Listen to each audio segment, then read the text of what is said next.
Hello, historians. Welcome back to Cocktails and Cliff Notes. I'm your host, Mayson, and today we are going to be stepping into colonial America with our cocktails in hand, and we're going to be talking about some of the laws that were so weird. You are literally going to think that I am making them up. You're not going to believe this. But before we get into that, I'm going to pour us a quick drink. It's going to be so easy because I am tired, you guys. I'm so tired. I don't have the energy for it. So, regardless, if you do still want to skip that, use the timestamps below. And then if you like this content, just be looking for more because I post every Tuesday and every Thursday and little bits of things throughout the week. So, we can definitely get fully knowledgeable on our history. But if you want to skip this, go ahead. If not, stick with me. And then once we have our drinks, we can really talk. When I say I'm feeling lazy and like just tired, I cannot even over exaggerate that at all. I am just worn out. So I did not put a ton of thought into this cocktail. But I had stuff I wanted to say. Like, I really wanted to get on here and talk about this stuff since I read it a couple days ago because I was like, this is insane. I can't believe it. But let's just start by making a classic mimosa. I did happen to juice some oranges and I have freshly squeezed, and so I was like, "I might as well just take advantage of that." I know it's not fancy, but let's just do it. I don't wanna mix anything crazy. I haven't even been making smoothies. I've just been, like, shaking up my protein powder. I'm just tired. It's been a long week, you guys. A long week. But we have to talk about this stuff. I was reading this stuff with my jaw open. Like, this was crazy, some of the stuff that I read about. Like, freaking weird. When I'm reading about old laws or history of any kind, I really get so into it. And I'm just picturing the whole time what life was like and how that must have felt and like the reality of it. Like, I really take it in and think about the reality of the situation. When I was reading these, I was like, oh, hell no. So we have to talk. I mean, we really have to talk, but we're going to do it with an easy cocktail. Close your ears. Oh, it barely popped. That's kinda nice.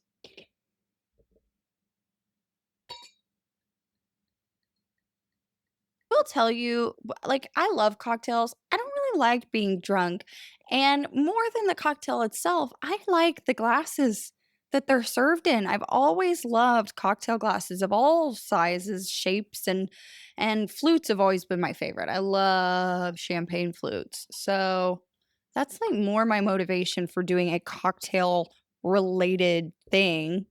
I mostly just want to use the fancy glasses that I have invested in over the years. When I was younger, too, people used to give me all kinds of crap about how I make my mimosas because I would barely put any orange juice in it. I'm trying to be better about that, but bad habits, bad habits. Every time, I don't know why I love champagne so much. It's so finicky. Ugh, you gonna do it again? It is like the moodiest drink you could ever have. I don't know why I haven't learned to bring napkins over here by now. I know better than that. Okay. Now that the old cocktail has settled down, let's just go ahead and get into our story today because it's gonna be a wild ride, y'all. It's gonna be real wild because I cannot fathom some of this crap. But we're going to go ahead and uncork some of the strangest rules written into colonial law books. And more importantly, we're going to talk about why they existed. Because honestly, there's a reason for everything, even if it just wholeheartedly doesn't make sense. But we're going to actually just explore three broad categories. We're going to dive into some of the sumptuary laws. This is where the government really tried to regulate what people were wearing and who could wear what and what they owned and what they displayed. And it wasn't necessarily because of what was in style, but because appearance apparently was a social threat. Very weird. But we'll start there And then after that, we'll just dive into some of the moral laws. And this was more geared towards controlling behavior, even desire, and of course, virtue, because we know back then virtue was everything. You couldn't even flash an ankle at the neighbor boy without people freaking out about it. So, we're going to dive into that. And then I'm telling you, some of the punishments in this feel extremely, and I mean extremely disproportionate to the crime. It is so weird. Then we're just going to go into a little bit of daily life, like just little things that they had in place. Some of them actually do make a little bit of sense. This is where the government monitored drinking and even sleeping, swearing, cooking, and occasionally people were getting in trouble for being too enthusiastic about stuff. So I'd have been in trouble all the time. I'm very easily excitable, but I'm not kidding you. Your reaction to information could have possibly gotten your ass in some trouble. But let me tell you, these laws were not random. They were expressions of fear, fear of disorder, fear of equality, fear of the world they understood was just going to slip out of control, fear of God. We're going to dive into all of it and go ahead and just pour yourself a little mimosa or whatever you want. Be careful, it's probably going to spill, but go ahead and settle in because I'm going to sit here and remind you for the next 20, 30 minutes that the past was not always so proper and powdered. It was very anxious, it was intrusive, and it was occasionally really freaking weird. It was just odd. So, cheers to the laws that tried to hold society together with nothing but duct tape and good intentions. Let's get into it. Now, I don't know if in your lifetime you've ever had to adhere to a dress code, because obviously we have dress codes or we have like socially acceptable things to wear to certain events or places, which I've never been good at doing. But I will tell you, if you think that any dress code you have ever had to adhere to was strict, you're going to have to think again because the colonial lawmakers of this time, they would like a word with you. I promise you, you're not doing it right. If you take it back, and I'm talking early colonial America, this is before, during, and a little bit after the war. In many colonies, what you wore was not necessarily just a personal choice, it was actually a very direct and legal declaration of your place in society, and a lot of times your financial standing. Laws spelled it out perfectly with breathtaking confidence. One of the rules, no lace for anyone below the rank of gentleman, which I don't know how you get promoted to that position, but if you weren't there, no wearing lace for you. And there was no silk unless your estate could justify it. And again, I'm not exactly entirely certain about the numbers and the level of education that you have before you get to be called a gentleman, but that was the law, you guys. You had to be a gentleman or you were not wearing any lace or silk. You also were not allowed to wear any flashy colors. You were not allowed to use any gold thread, any decorative buttons, nothing fancy if your income did not quote unquote deserve them. So in Massachusetts, Connecticut, and Virginia, these particular sumptuary laws read less like fashion advice and more like social fencing. Clothing was meant to signal rank instantly. You didn't need introductions. You could see who mattered, who you were supposed to associate with, who you were supposed to talk with. And if you dressed above your station, that was not actually considered ambition or being a dapper fella. That was a direct threat. These laws were not about taste or personal expression, little touch of the fashion bug. It had nothing to do with that. This was very much about control because colonial society was so fragile. The new world was kind of scrambling around for old hierarchies. They wanted a little bit of stability in this new world. Land was cheaper, trades were profitable. Former nobodies could suddenly afford nice things. That terrified elites. They very much believed that order depended on visible difference. And if a blacksmith could dress like a merchant and a merchant like a gentleman, then how did anyone know who was supposed to lead, who they were supposed to obey or defer to? I mean, they needed some kind of stability in this very new and unstable world that they were creating, making it up as they went along. So this was kind of like a desperate attempt for having 2 feet on the ground and knowing what to do with yourself. Because they didn't. They were, like I said, they were making this up. Sumptuary laws were really trying to freeze society in its place. They also wrapped themselves in moral language. Excess was sinful, modesty was virtue. Spending too much on clothes supposedly led to vanity, laziness, and the direct collapse of proper behavior. Now, I do want to point out that it is a little bit funny how morality always lined up very neatly with protecting the very powerful. Enforcement was very selectively applied because in practice, these laws were enforced very unevenly. The wealthy often ignored them, the ambitious skirted them, and the poor were the ones who bore the brunt. Records show fines issued for lace cuffs, decorative hats, and even boots that were deemed too fashionable for their owner's income. I'm not kidding you, this is for real. Clothing actually became evidence in court, and your outfit could even be used against you. What you wore could signal rebellion without a single word spoken, which actually brings us to the next problem that lawmakers obsessed over.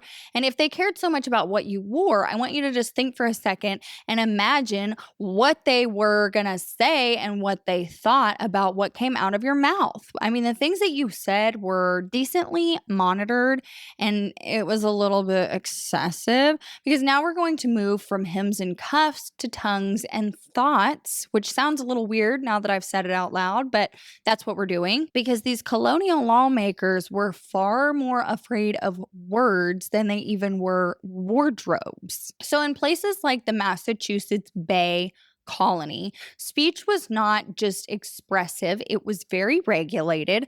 Cursing could obviously earn you a fine, which I don't think is outrageously crazy to think about, but repeated offenses meant public punishment, not kidding, public punishment, blasphemy, which is speaking lightly of God, questioning scripture, or even invoking the divine too casually could land you in some very serious legal trouble. And in extreme cases, I'm not kidding you, it carried the threat of corporal punishment or exile. Even idle gossip was a little bit suspicious. Talking too much, spreading rumors, or speaking ill of your neighbor was seen as corrosive. It wasn't just annoying, it was very, very dangerous. Communities were small, they were tightly wound, and they very much depended on trust. So loose tongues could easily unravel social order faster than even theft or violence. So the lawmakers decided that they were going to step in, and words were treated very much like sparks of fire in a very dry forest. And again, if the speech laws were strict, we're going to get into the most interesting of them all, and this is sexual morality laws, which were in fact relentless. And I actually took it upon myself to dig a little deeper into this one because it's so foreign, I think, for any of us to feel restricted sexually in the time that we live in now in America or even in other parts of the world. But this was a real thing, you guys. And I'm telling you, if you think you couldn't dress in some lace and you couldn't talk bad about your neighbor, what do you think happens if you're hooking up with, I don't know, your friend or whoever?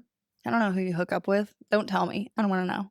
It's a secret. It's between you and him or her. But what I'm really trying to tell you is that adultery, fornication, and even people being suspicious of impropriety were crimes, and they were not private matters, you guys. Punishments for these also were freaking crazy. Like, I'm not kidding you. They were intentionally public. You would get thrown in the stocks, possibly whipped. Fines were announced publicly before your neighbors. Scarlet letters were stitched to clothing for repeat offenders, and the humiliation itself was the entire point. And it didn't stop anybody. I'm telling you, you would be shocked with like no birth control and public shaming.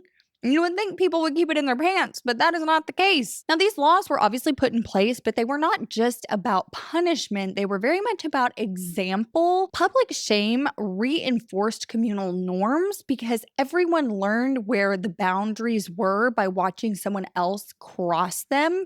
Privacy, as we understand it, barely existed. And I still feel like, I mean, I know everything's on the internet these days, but I still feel like privacy is a thing and it's not crazy to live a decently private life. But back then, that was not happening. And I guess that's kind of understandable when you have like 150 people in an entire city. Everybody knows everybody, or at least heard whisperings of that girl who like laughed too loud at that guy's joke or something. Like everybody just knew what was going on. And your body, your relationships, your reputation all belonged partially to the community around you. And the community, guided by law and religion, felt entitled to intervene. It was everybody's job. And I think people were kind of bored. Sexual sin at this time in early colonial America was not treated as a private failing or a personal mistake or a personal choice or just something that happened. Fornication, which means obviously sex between unmarried people, was surprisingly common, and everybody was going to find out about it, and it was going to be punished aggressively. Couples who conceived children outside of marriage could be fined, they could be whipped, or forced to stand before the entire town and publicly confess their sin. I'm not joking. And I feel like I'm going to say that this whole time that we're talking, because I'm like, I'm not kidding. This was like a real thing. This was happening. Now, of course, and I'm not trying to be like, oh, poor women, because I love being a woman and I will always love being a woman. But women at this time, in this particular context, they often bore the much harsher consequences because a pregnancy made the quote unquote crime visible, and visible sin demanded visible punishment, obviously. So even when both parties were equally guilty, the woman's body became the evidence. So she was the one that was going to be ostracized to a greater degree. Now, let's move into adultery, because adultery carried even heavier weight, obviously, because it wasn't just about betrayal between spouses. It was seen as an assault on the family structure, which Puritans believed was the backbone of godly society, which I don't disagree with. I understand the thought behind it. I just think that their efforts to control people in this particular way were maybe misguided and not so great, because in theory, adultery could be punished by execution, which very much echoed the Old Testament law. I do want to assure you, though, that executions were actually very, very rare, but the threat alone just reveals how seriously the crime was taken. More often than not, offenders faced public whippings, branding, branding, yes, like a cow. They would brand your booty, and long imprisonments or lifelong disgrace and shame. Now, what makes these punishments especially striking is how public they actually were. Shame was actually the tool of governance, because being placed in the stocks, whipped before your neighbors, or forced to wear markings of disgrace wasn't meant only to punish the individual, it was meant to warn everybody else in the community that sexual discipline was enforced collectively, with entire towns acting as witnesses, judges, and moral enforcers. Oh, but wait, because it does not stop there. Colonial authorities also policed desire itself, not just behavior, but the want in your heart to do something nasty with somebody. They were on top of that too, because there are actually court records that show people who were prosecuted for, and I quote, lewd behavior or even suspicious intimacy. Not kidding. Again, I'm just not even kidding. I'm not making this up. If you were even alone with someone too often, you touched or exchanged suggestive words, a little flirting, a little teasing, some razzing, this could land you in court. I'm not kidding you, because your community of 12 people, they were watching very closely, and gossip, which you couldn't do too much of, but a little bit, gossip was functioning as surveillance, and reputation mattered as much as evidence. So basically, people could get up there and be like, she is a total flirt, and she would be in some big ass trouble. And of course, to modern ears, this sounds invasive. This sounds even obsessive. But to Puritan leaders, this was their responsibility. They believed that they had to reflect and they were building a very godly society. This was one that was bound by covenant. If individuals were sinning openly and carelessly, they didn't just risk their own souls, they endangered everyone around them, because droughts, disease, failed harvests, anything bad that comes from like elemental changes or even bad weather, all of this could be interpreted as divine displeasure. Laws were becoming theology with teeth and power behind them to be enforced. So, controlled speech to guard belief, controlled behavior to preserve order, controlled visibility to reinforce virtue. This was all in the name of keeping the group pure, so that they could grow some good crops and stuff like that. This was a world where silence was much safer than honesty, and conformity was mistaken for righteousness. So, not necessarily every person following the laws was such a good Christian man or woman. They were just terrified. And I would be too. I think I'd be walking a pretty straight line. Now, this raises a very uncomfortable thought.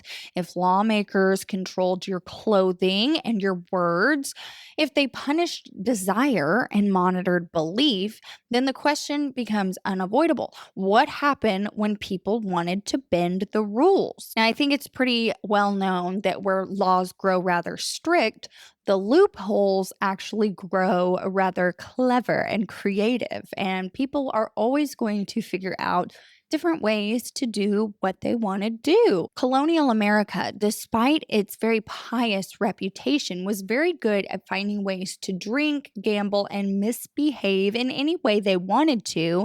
They just had to be real quiet about it. Now, this is where we are headed next, because it is time to step into the most heavily regulated battlefield of colonial life. And believe it or not, this is romance. Now, let me tell you, as a lady, nothing says passion like legal framework. Oh, God, come on. Give me that document to sign. Let's go on a date.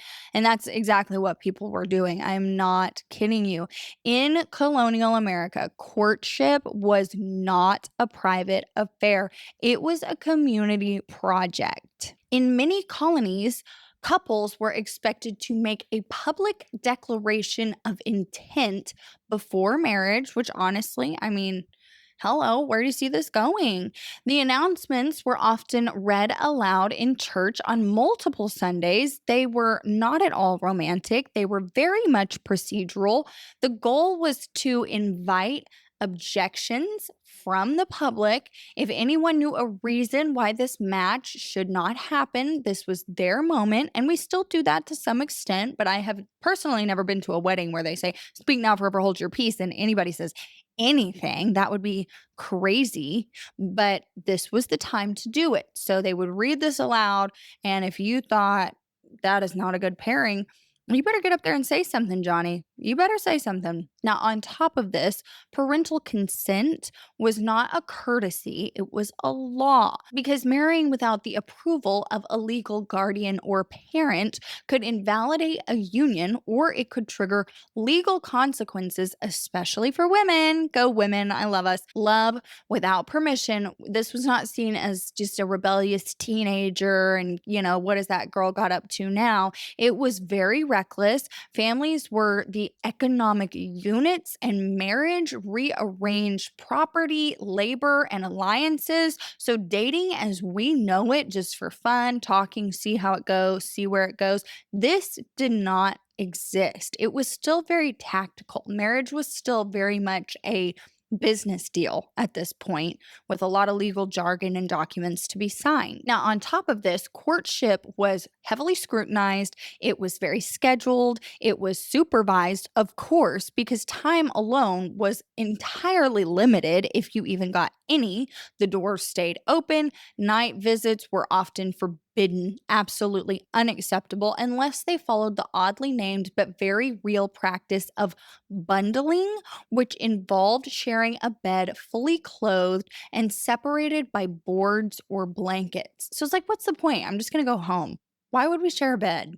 I don't see the point in that, but I don't know. Super romantic, right? I don't know. But very controlled, absolutely. That was the whole point. And I'm going to tell you too that that same impulse to oversee affection extended into literally every single detail of daily life. Now we're going to have to talk about the Sabbath, because Sabbath laws were among the strictest of them all, because Sundays were not just, hey, we're going to get up, we're going to go to church days.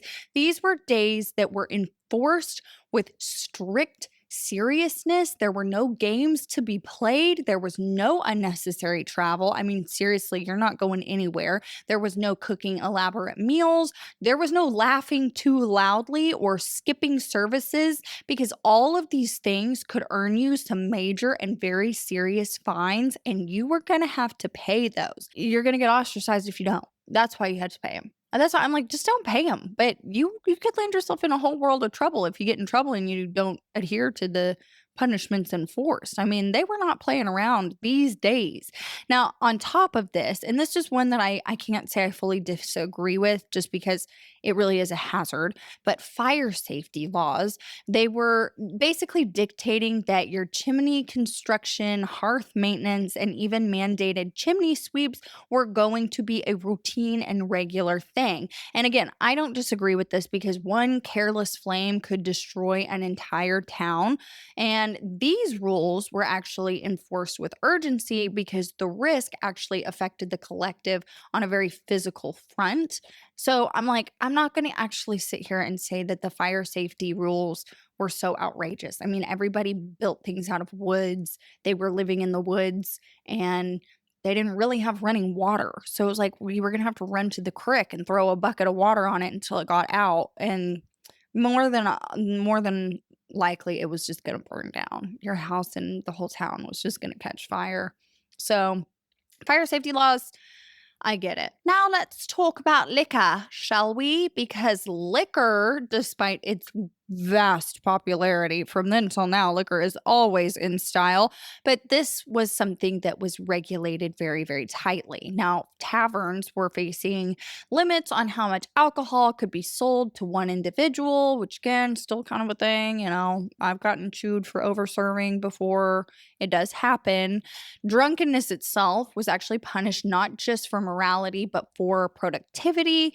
And an intoxicated laborer was seen not just as a nuisance, but he was a liability. On top of all of these, which some of them, I agree with, some of them I don't, even sleep, noise, and nighttime movement could all fall under legal scrutiny, because colonial life was lived under this quiet but constant gaze. So individually, these laws felt very petty, they were annoying, they were sometimes very absurd, but taken together, they tell a very clear story.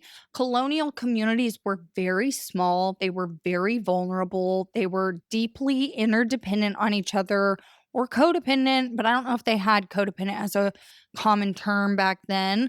But order, it wasn't just a preference, it was survival, it was a strategy. One bad fire, one scandal, one breakdown in trust could ripple outward very, very fast. And again, in communities of like 150, 200 people, this could be very dangerous. It could actually be very damning to the group as a whole.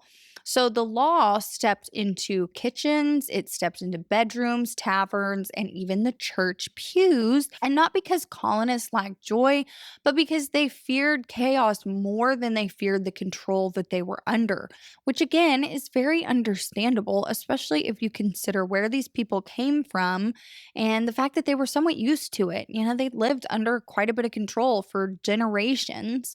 And so it wasn't that crazy for them to just scramble for that stability and for some kind of structured way of living, even if it meant that you couldn't wear certain things or flirt with that cute guy that you like. You can't even flirt with him. You're gonna get in trouble. You better tell your family and the entire town.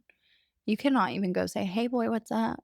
Because you are going to get fined. You'll get fined for that. Every single regulation was a stitch in this major social fabric that was meant to hold tight against this uncertainty. And yet, for all this obsession with order and structure, the colonies were quietly becoming something else. They were at the same time becoming very restless. They were becoming very curious. They were becoming very resistant, which does lead us to our final twist in the story. Because these same people who enforced these rules would soon revolt against authority altogether, which is kind of ironic. I think that's irony. I get some of those confused, but I think it's ironic. And this particular contradiction, that's where colonial America gets really, really interesting, in my humble opinion, because on the surface, colonial laws read like parody. They were very controlling and very odd. I mean, no lace if you weren't important enough, watch your mouth or pay a fine. Love only with witnesses, pray on schedule, drink, but don't drink too much, dress modestly, think carefully, behave publicly. This is absurd. But beneath the weirdness sits a very consistent anxiety.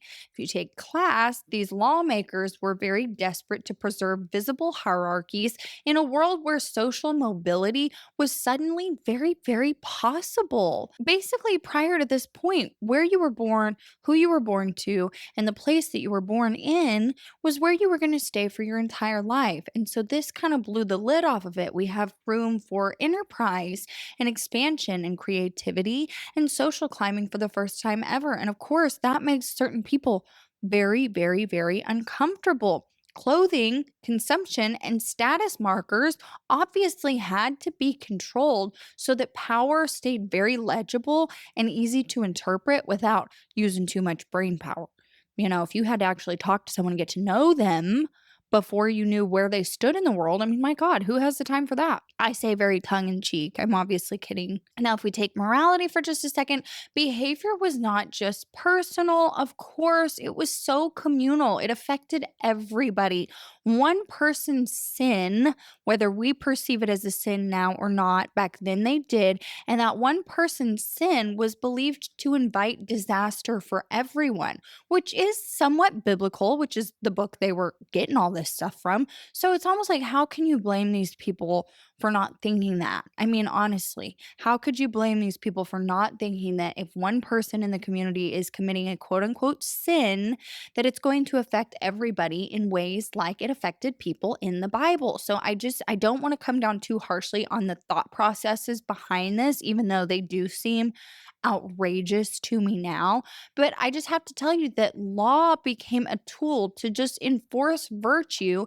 And it didn't matter if they used fear or shame or, people talking about you in the community. They had to have these laws kept, even if your heart wasn't in it, because they basically were scared. They were just very, very scared. And then, of course, control plays a huge factor because small communities could not afford chaos. And again, I understand the fire laws. I really do. The gossip laws were maybe just a little bit stepping on people's toes, but scandal or defiance, it was going to spread fast because regulation stepped in where trust felt very, very fragile. And everything in this new world was fragile. I mean, even getting here was such a journey and it was fragile. And then life was fragile. And then the laws are, I mean, everything's so delicate at this time in history. And the people, the powers that be, were really just trying to do their best to keep a lid on everything because they were so scared that it was going to unravel. And thank God it didn't. But it seems insane. I just don't want to come off like I'm being judgy or being hateful because everybody, I shouldn't say everybody, most people are doing their best with what they're given. Nobody, I shouldn't say nobody. Most people are really not that evil in their hearts. They're just misguided. They weren't trying to be oppressive, they were trying to protect themselves and the person to the left and right of them. These laws were not written by cartoon villains, they were written by people who were trying, sometimes very clumsily, to hold a society together. I can really understand that. We're all just out here doing our best. It's not easy every day. Some days things are funny. Some days they're really, really shocking. I know that it is tempting to laugh and say, thank the good Lord, or whatever deity you believe in, that we do not live like that anymore. And we don't. But the anxieties and the anxiety in the air must feel very, very familiar, not just to me, but it has to feel a bit familiar to you too, because we're still arguing over who belongs where. We still police behavior, speech, appearance in more social ways rather than legal ways, but we're still doing it. And we still struggle to find the balance between freedom and order. That's something that's always going to be on the docket because if you give people complete and total free reign, it ends up with like a really violent version of Sodom and Gomorrah. You can't just let people do whatever they want, but at the same time, you can't control people either. And I really do think that we have certain people in our country at this time. We do have people that are in places of power who I think, at least at one point or another, had their priorities of protecting us from this kind of control that has been high on their list. And for that, I'm grateful. I do not choose to believe that every single person is evil. I refuse to believe that. I refuse to believe that every person in power is awful and trying to control us. I will never believe that. I don't believe that back then. I don't believe that now. I don't think that people are as bad as we perceive them to be. I just think that it's hard to know what's in someone's head. I will never know the motif of another person because I'm not that person. And I refuse to live in a world, even if I'm actively putting my head in the sand, I refuse to live in a world where I deem every person evil, awful, bad, controlling, power hungry, etc. etc. Not everybody is a sociopath, okay? Now, obviously, if we look back at this particular point in history versus now, the tools have changed drastically. The language that we use has softened quite extensively, if you ask me, but there's a lot of similar impulse that remains. Colonial America was not uniquely restrictive, it was very human. It was reacting to uncertainty with rules, boundaries, and moral certainty. And in my opinion, this makes its eventual rebellion against inherited authority and really all types of authority all the more deliciously ironic. I mean, it's really funny to think that these were the laws that were going on and within a very short period of time, they said, oh, guess what? We don't want to be told what to do.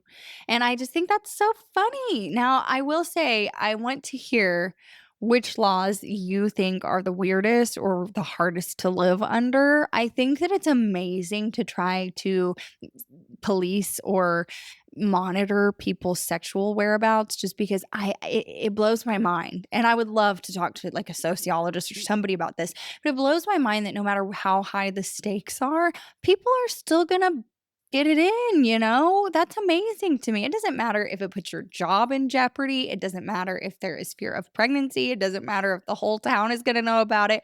You might get branded on the booty and thrown in the stocks in the town square, and people don't care. They will still do it.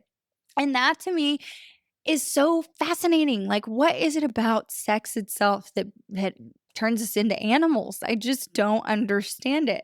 I would love to hear your take on that. And I would love to know which one of these laws made you literally like cringe because there were some of them that I was like, oh, hell no, I would not be living under that. And I want to know which ones you thought were the most uncomfortably familiar. Go ahead and drop that in the comments. Now, if you enjoyed this deep dive into history's stranger corners, please hit like and subscribe and stick around because the past wasn't just serious, it was very anxious, it was very contradictory, and it was occasionally a little ridiculous. So, cheers to understanding one sip at a time.